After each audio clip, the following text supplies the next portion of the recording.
पहले हमने लिखना है पर्दा। तो देखिए पे और रे, क्या करना है, उसको साथ में जोड़ना है या नहीं जोड़ना है? पहले हम यहां तक चलेंगे, ठीक है।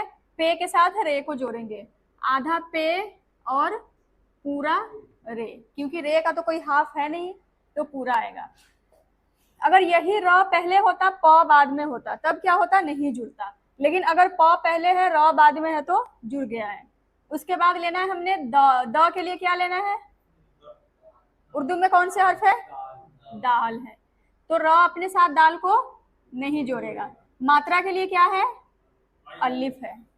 क्या बन गया? पर्दा।